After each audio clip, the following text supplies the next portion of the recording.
Welcome to Bind EduTech, and in this class we are going to begin a new chapter, Going Places, written by A.R. Barton. Chapter's title is Going Places and written by A.R. Barton.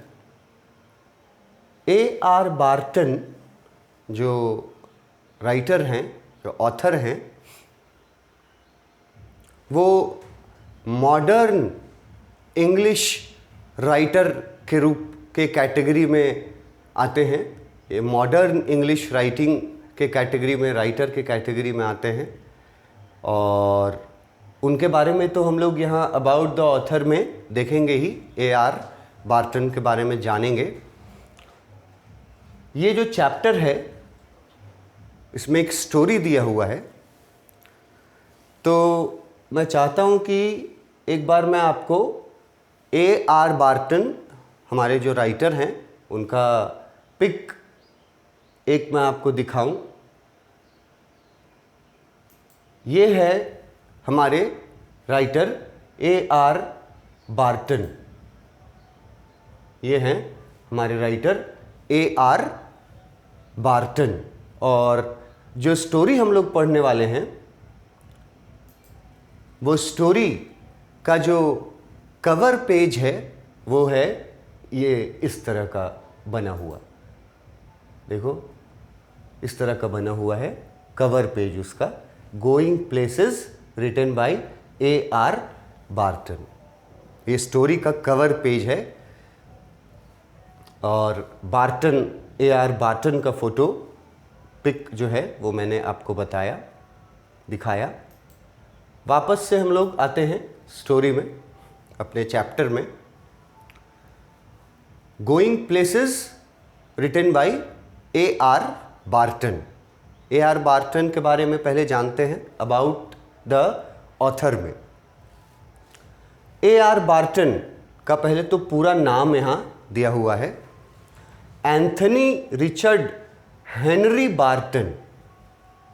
A.R. Barton का पूरा नाम दिया हुआ है Anthony, A for Anthony, Richard Henry Barton, ये पूरा नाम है इनका। बर्थ ईयर और डेथ ईयर है 17 नवंबर 1913 टू 4 अप्रैल 1943। ये बर्थ ईयर, डेथ ईयर से आप ये नोट कर सकते हैं। नोटिस करने वाली बात ये है कि मात्र 30 साल की उम्र तक ही ये जीवित रहे थे। Almost about 30 years, his life span was only of 30 years. 13 में जन्म हुआ और 43 में डेथ हो गया। A.R. Barton, he is a modern writer. ये मॉडर्न राइटर के कैटेगरी में आते हैं। Who lives in Zurich. ये ज़्यूरिच एक शहर का नाम है, a city in Switzerland. Switzerland का नाम आप लोगों ने सुना होगा। स्विट्ज़रलैंड में एक शहर का नाम है ज़्यूरिच और हमारे राइटर A.R. बार्टन यहीं के रहने वाले हैं, मतलब स्विट्ज़रलैंड के रहने वाले हैं। स्विट्ज़रलैंड में ज्यूरिक नाम के सिटी में के रहने वाले हैं वो। एंड राइट्स इन इंग्लिश, और वो उनका जो राइटिंग्स है वो लैंग्वेज जो है वो इंग्लिश यूज़ करते हैं। He is a modern English writer who lives in Zurich. Zurich is a city in Switzerland. अब उनके स्टोरीज़ के बारे में बताया गया कि किस जोनर के होते हैं उनके स्टोरी, किस कैटेगरी के होते हैं उनके stories. His stories are based on problems connecting adolescents. ये A.R. बार्टन ने जितनी भी कहानियाँ लिखी हैं उनमें से मोस्टली एक ही टॉपिक पर वो अपने स्टोरीज़ को लिखते हैं, उनके जितने भी लिखे गए स्टोरीज़ हैं उनका कॉमन एक टॉपिक है और वो टॉपिक बहुत इम्पॉर्टेंट है, प्रॉब्लम्स कनेक्टिंग एडोलेसेंट्स। अब प्रॉब्लम्स मतलब तो आप समझते हैं प्रॉब्लम। एडोलेसेंट वर्ड कुछ लोगों के लिए नया होगा, उस वर्ड पे ध्यान दो, उसका स्पेलिंग देखो, उसका प्रोनाउंसिएशन ठीक से करना सीखो। एडोलेसेंट, और ये वर्ड बना है जिस वर्ड से, वो है एडोलेसेंस। उसमें CE लगता है लास्ट में और इसमें T लगा हुआ है, एडोलेसेंट।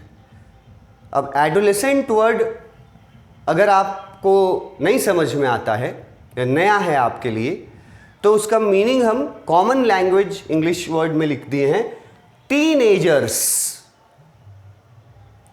टीनेजर्स को एडोलेसेंट्स बोला जाता है। अब अगर आप टीनेजर भी नहीं समझते तो उसके लिए आपको मैं ये एक्सप्लेन कर सकता हूं कि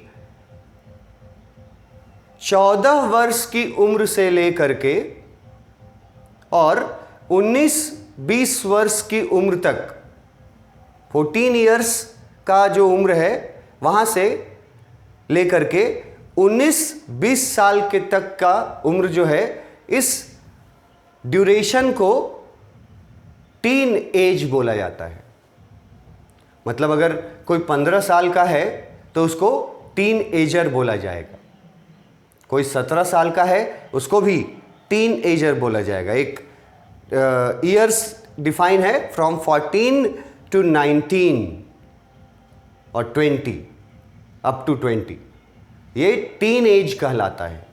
और जो लोग इस उम्र के हैं, 14 साल से लेकर के 19 साल की उम्र तक जो भी लोग हैं, मेल फीमेल कोई भी हो, उसको बोलेंगे हम लोग क्या, कि वो टीनेजर है।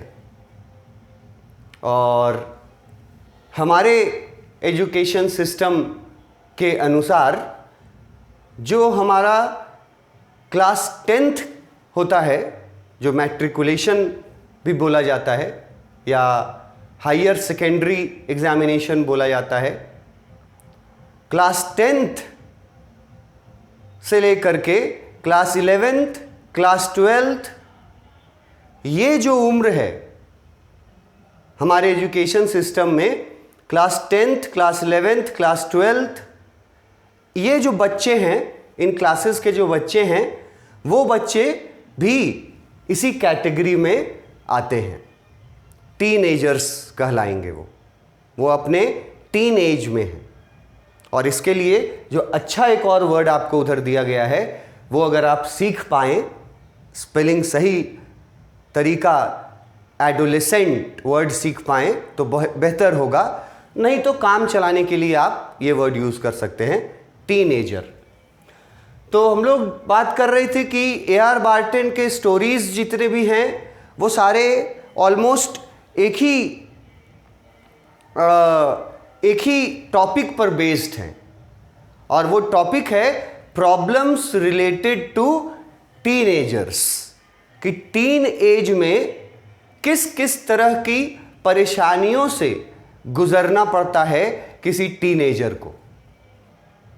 जो टीनेजर है 14 साल की उम्र से 19 साल की उम्र तक, उसको किस तरह से फिजिकल और मेंटल दोनों चेंजेस को फेस करना पड़ता है। ये वो समय है हमारे जीवन काल का, 14 साल से लेकर के 19-20 साल तक का जो समय है, इसी समय के दौरान बायोलॉजिकली हम लोग में बहुत सारे फिजिकल चेंजेस आते हैं और बहुत सारे मेंटल चेंजेस भी आते हैं इस उम्र में, टीन एज में। ये सबसे नाजुक उम्र माना जाता है एक इंसान के पूरे लाइफ स्पैन में। तो जब जन्म लेते हैं, जब न्यू बॉर्न बेबी होते हैं, ठीक है, उसको इन्फेंट स्टेज बोला जाता है। उसके बाद हम लोग फिर चाइल्ड हो जाते हैं, चाइल्ड होने के बाद फिर हम लोग टीनेजर्स होते हैं, तो ये जो स्पैन है ना लाइफ का, टीनेजर्स का, ये इसका बहुत इम्पोर्टेंस है। एक तो मेंटल चेंजेस बहुत होते हैं, फिजिकल चेंजेस बहुत होते हैं टीनेजर्स में, और ये एक ऐसा उम्र है जिसमें आपका फ्यूचर तय हो जाता है एक तरह से। Class 10th, class 11th, class 12th, ये 3 साल जो टीन एज के साल हैं, इसी दौरान सभी स्टूडेंट्स का, जो लोग भी पढ़ाई करते हैं ना, सभी स्टूडेंट्स का फ्यूचर जो है वो इन्हीं सालों में, इसी टीन एज में जो भी काम हम लोग करते हैं, जिस तरफ हम लोग का लगाव, हम लोग का झुकाव जिस तरफ होता है, वही आगे जा कर के अफेक्ट करता है, प्रभावित करता है हमारे आगे फ्यूचर लाइफ में क्या क्या होने वाला है। तो टीन एज में लिए गए डिसीजंस, टीन एज में जो डिसीजंस लेते हैं आप, टीन एज में किए गए काम, टीन एज में जो थिंकिंग होता है, जो सोच होता है मन में, ये इतना इम्पॉर्टेंट है कि उसका असर आपके पूरे ज़िंदगी पर पड़ेगा। इतना इम्पॉर्टेंट है इस टीन एज में क्या क्या आप करते हैं, क्या क्या आप सोचते हैं, किस ओर आपका लगाव है। तो अपने सारे स्टोरीज में A.R. बार्टन इसी प्रॉब्लम के बारे में बात करते हैं कि टीन एजर्स के साथ कौन कौन से प्रॉब्लम्स कनेक्टेड हैं। अब इस चैप्टर की बात करें, इन गोइंग प्लेसेस, इस चैप्टर में Barton explores the subject of, इस चैप्टर में A.R. बार्टन जो हैं वो कौन सा टॉपिक उठा रहे हैं रिलेटेड टू टीनेजर्स, क्योंकि उनकी सारे स्टोरीज प्रॉब्लम्स ऑफ टीनेजर्स पर रिलेटेड है। तो इस चैप्टर में, जिसका नाम गोइंग प्लेसेस है, ऑब्वियसली इस चैप्टर में भी जो मुद्दा उठाया जाएगा, जो टॉपिक उठाया जाएगा, जो प्रॉब्लम उठाया डिस्कस किया जाएगा, वो भी टीन एज और टीन एजर्स से ही रिलेटेड होगा। तो वो कौन सा सब्जेक्ट है, वो कौन सा टॉपिक है टीनेजर्स में जो इस स्टोरी में उठाना चाहते हैं हमारे राइटर, वो 2 वर्ड्स में यहाँ दिया गया है। 2 वर्ड्स हैं। पहला है एडोलेसेंट फैंटेसाइजिंग। पहला टॉपिक है कि टीन एज में देखा जाने वाला सपना। टीन एज एक ऐसा एज होता है जिसमें सबसे ज़्यादा सपने देखते हैं लोग। 14 साल से लेकर के 19-20 साल का जो उम्र होता है, वो सबसे ज़्यादा सपने देखने वाले उम्र होती है, और अलग अलग तरह के सपने देखते हैं लोग। सपने देखना मतलब क्या है? सपने देखना मतलब दुनिया को कैसा वो चाहता है, कैसी दुनिया में रहना चाहता है, कैसा लाइफस्टाइल बिताना चाहता है, उसका सपना क्या है। ये सपने जो है ना, ये टीन एज में बहुत ज़्यादा आते हैं। और सपने के लिए हम लोग एक कॉमन वर्ड जो यूज़ करते हैं वो होता है ड्रीम। कॉमन वर्ड यूज़ करते हैं हम लोग सपना के लिए ड्रीम, कि तुम्हारा सपना क्या है, तुम्हारा ड्रीम क्या है। मगर कुछ ऐसे सपने होते हैं, कुछ ऐसे ड्रीम्स होते हैं जो अनरियलिस्टिक होते हैं। ये वर्ड यहां देखो यूज किए हैं हम, अनरियलिस्टिक। ये रियल वर्ड से आया। रियल मतलब सच्चाई, अनरियलिस्टिक मतलब सच्चाई से दूर। तो कुछ सपने ऐसे होते हैं जो जिनका सच्चाई से, ओरिजिनलिटी से कोई लेना देना ही नहीं होता है, जिसको हम लोग बोलते हैं ना हवा महल बनाना, हवा महल बनाना या ख्याली पुलाव पकाना, उसके बारे में हम बात कर रहे हैं। ऐसे सपने होते हैं कुछ जो अनरियलिस्टिक होते हैं, और ऐसे सपनों को फैंटेसी बोला जाता है। यहां फैंटेसाइजिंग वर्ड देखो यूज किया है। एक हुआ सपना, वो हुआ ड्रीम, लेकिन एक ऐसा सपना जो अनरियल है, जो कि पूरा नहीं हो सकता है, इम्पॉसिबल है। आप उटपटांग चीजें उस सपने में देख रहे हैं जिसका आपके जीवन के सच्चाई से कोई लेना देना नहीं है। ऐसा सपना अगर आप देखते हैं तो उसको अनरियलिस्टिक ड्रीम बोला जाएगा, और उसको एक वर्ड में आपको याद करना पड़ेगा, फैंटेसाइजिंग, ये वर्ड है। जैसे एक एग्जाम्पल भी मैं आपको दे दूं कि ड्रीम किसको बोलेंगे और फैंटेसाइजिंग किसको बोलेंगे। अगर आप कभी सचमुच में सोए हुए हैं और सपने में आप ये देखते हैं कि आप पढ़ लिख करके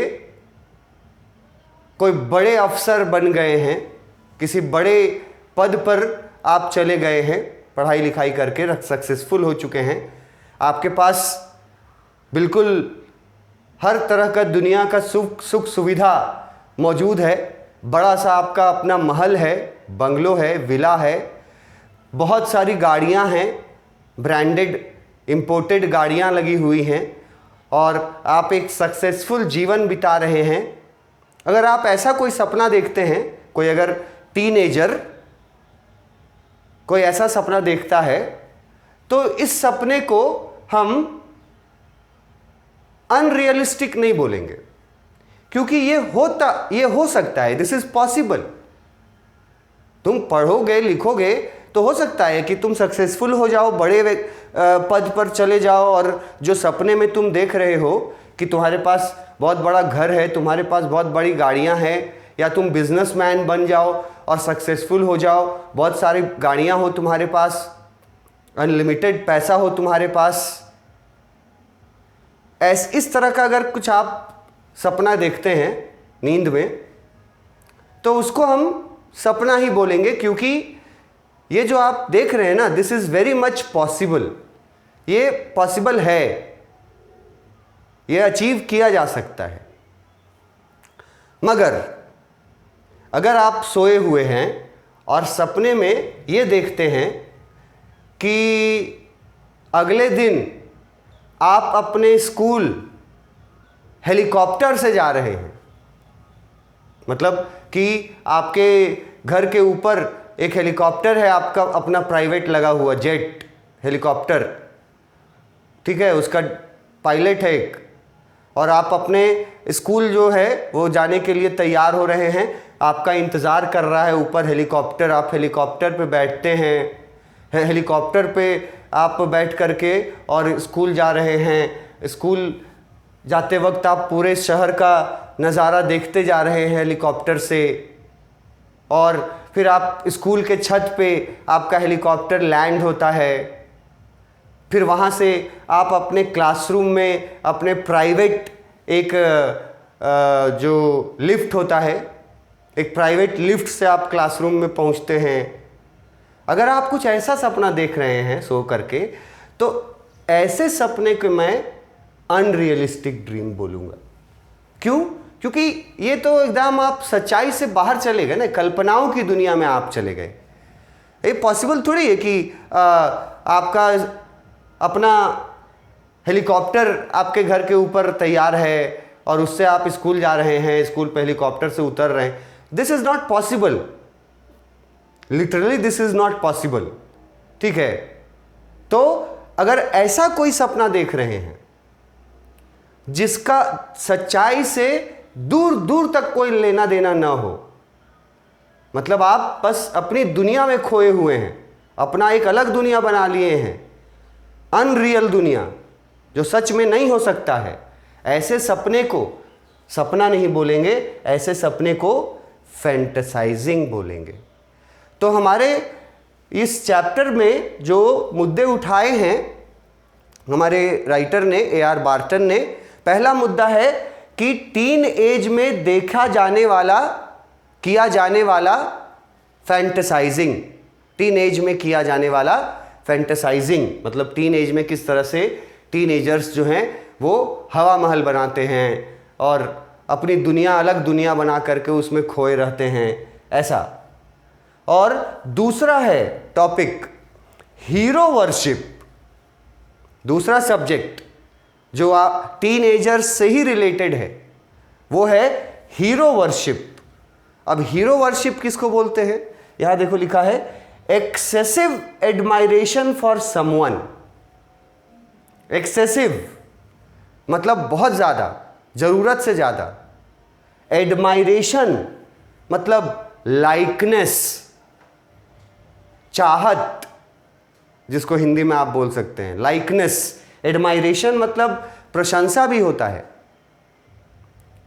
लेकिन यहां पर स्टोरी के अनुसार एडमायरेशन का मैं आपको मतलब बता रहा हूं लाइकनेस, ठीक है। एक्सेसिव लाइकनेस फॉर समवन, किसी के प्रति जरूरत से ज्यादा चाहत होना, किसी व्यक्ति के प्रति या किसी नॉन लिविंग चीज के प्रति एक्सेसिव चाहत होना, और स्पेशली तब जब वो व्यक्ति या वो चीज जिसके लिए आपके अंदर एक्सेसिव एडमायरेशन है, वो व्यक्ति और वो चीज आपके पहुंच से बाहर का हो, मतलब अनरियलिस्टिक हो, आपका पहुंच वहां तक नहीं हो सकता है।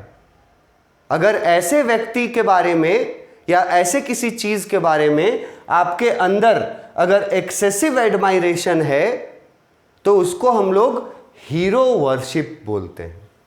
और यहां हम लोग एक व्यक्ति की बात कर रहे हैं, इसीलिए हीरो वर्ड यूज किया गया है और समवन वर्ड यूज किया है।